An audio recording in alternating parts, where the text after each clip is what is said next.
Pursues here, and I'm in one of the piazzas here where this is located. This beautiful fountain, a couple of these big towers, some big buildings, some civic good stuff. Well, I'm such an amateur.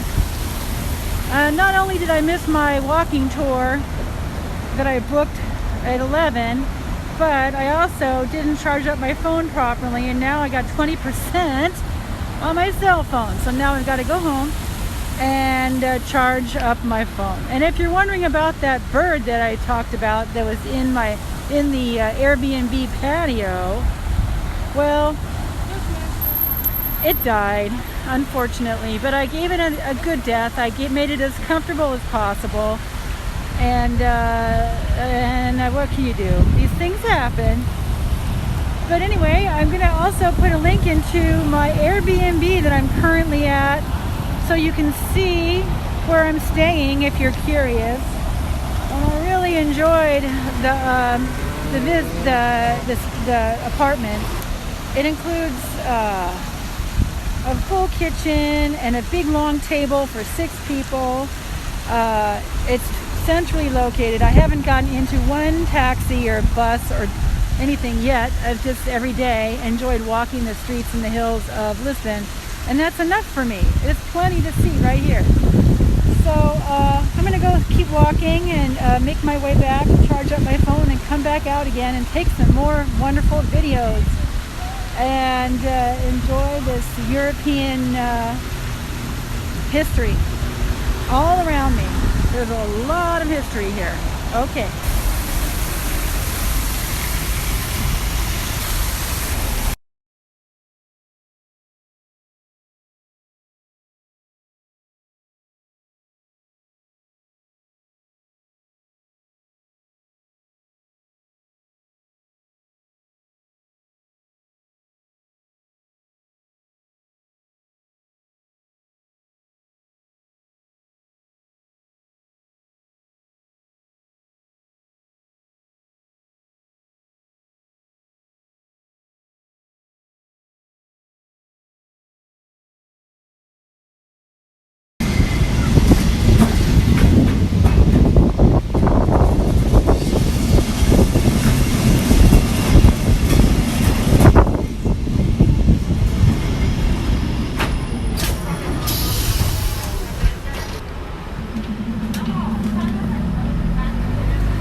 Well,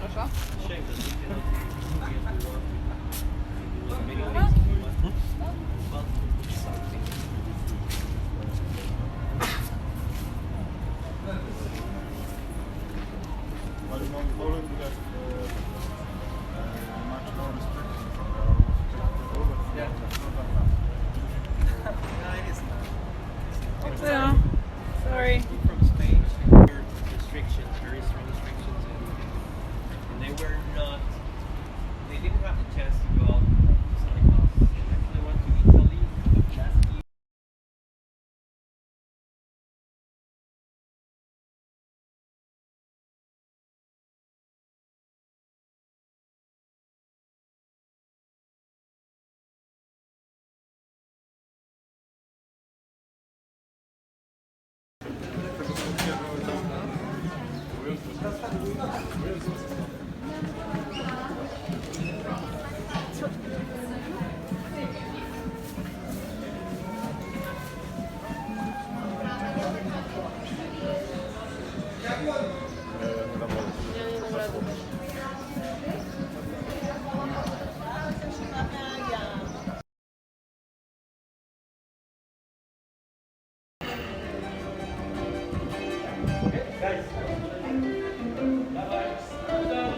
Okay, I'm gonna go. Yeah, I'm gonna go.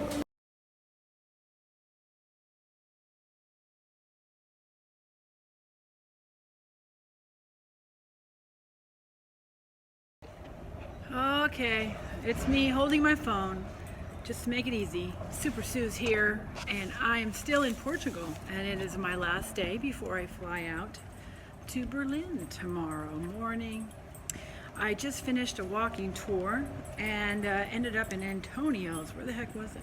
So if you can see where I am, let's see if I can get that to show. I was at the little bar slash cafe at the end of this area here, and he's leading me on. The owner of the place is showing me how to get to Galo de Barcelos in the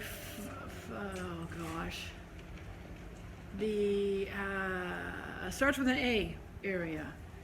I'll know it tomorrow when I'm a little less tipsy after having some green wine,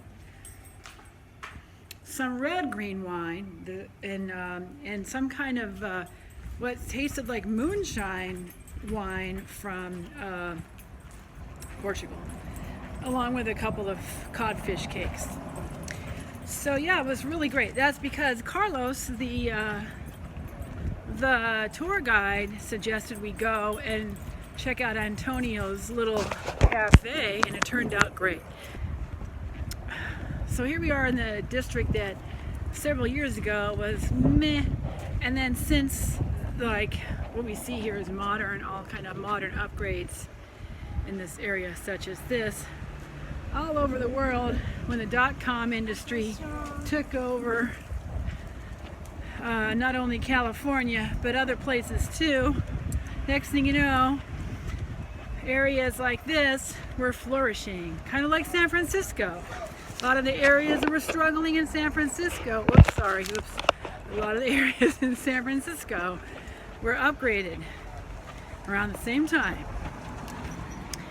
And I'm headed to the flea market, and then I'm going to take this train back to my place. I've had a great week in Portugal, and when I come back, oh yes. So a couple of tips. One is use the elevators in buildings. Use the train stations, subway stations, for escalators to get you up the hills, so you don't have to walk up. I've been walking up, which is great for exercise anyway, all week long, and you don't have to do that on some of the hills. They have a little walking, the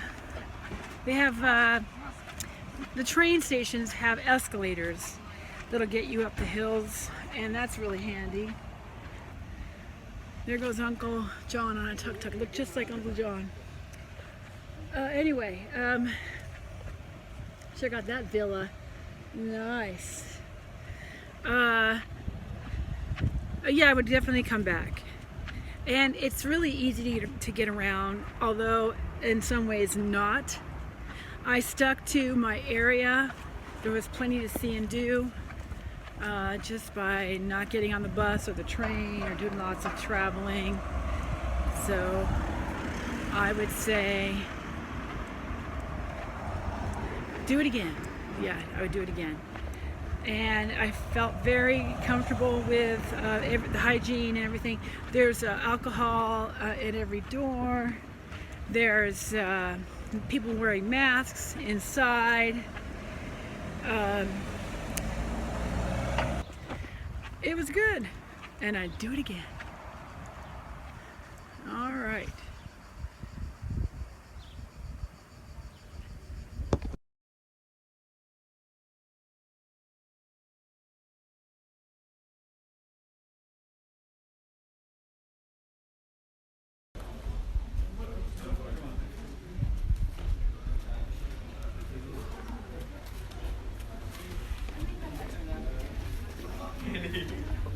I wouldn't mind sorbet. A lemon sorbet. Is that good ice cream shop? Yeah, that's good. Sure there is. None of that.